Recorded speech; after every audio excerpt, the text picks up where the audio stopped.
You'll notice as I stand here, my core is disrupted. My left hand is internally rotated much more than my right. And my right hip, if you take a look at my thumbs on my hips, my right hip is higher, my right shoulder's down. This impacts the interface of the spine and the pelvis, and is going to really change my ability to rotate in my backswing. So there is a move, right balance optimization move, that you can't tell it here. I'll put a bar in a moment and you'll see it down the line. But as I turn back, that's the limit of my backswing. Part of that's because my hips are open. My tendency here will be to lift to get a false turn. So all I have to do to change that, let me show you one more time. That's the limit. All I have to do is make this optimization move, and all of a sudden everything squares up and my ability to rotate is much greater. So disconnect the kinetic chain, raise one foot, and I'm back to a limited rotation. A right balance optimization move. We call it the right BOM, B-O-M, balance optimization move. And again, notice the freedom of motion. Left hand here. Notice my right shoulder's down, my right hip is up. So that move increases my shoulder rotation, but it also, you'll notice my shoulders are level. I just made the move. And my hands hang exactly the same. My hips are the same height, my shoulders are the same height. All I have to do is raise one foot, everything just changed. My right hip just rose, and my right shoulder dropped, and my left hand just turned in. One more time.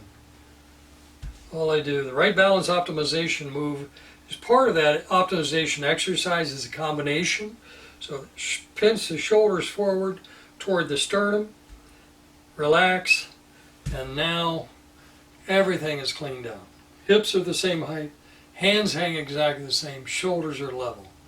So I've created with that motion a kinetic chain that allows me now, in balance, to make a much greater shoulder turn.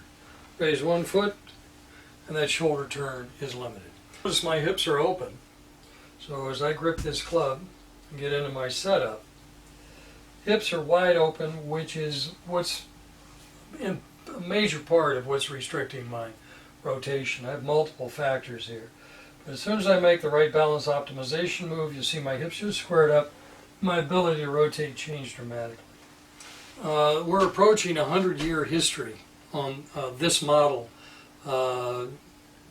Originally created, these structures were originally created by a Russian artist by the name of Jorgensen in the early 20s. Subsequent to that, Kenneth Snelson was a sculptor who created sculptures that were 70, 80 feet high without any of the struts touching. So when you have a pre-stressed structure, which is our skeletal system, our bones do not touch. They're connected by ligaments. Muscles are connected to the bone structure by tendons and muscles. And those factors are muscles, tendons, and ligaments are similar to these tension pieces that connect these struts. When we compress a pre-stressed system, like our skeletal system, it will return to its natural state of symmetry or balance. And that's what this move does. I will put a link in the video description to an article by Dr. Donald Ingber, The Architecture of Life, Scientific American, written in 1998. It goes into a good bit of detail, but these isometric moves are what we have in the right balance system for balancing the core top to bottom.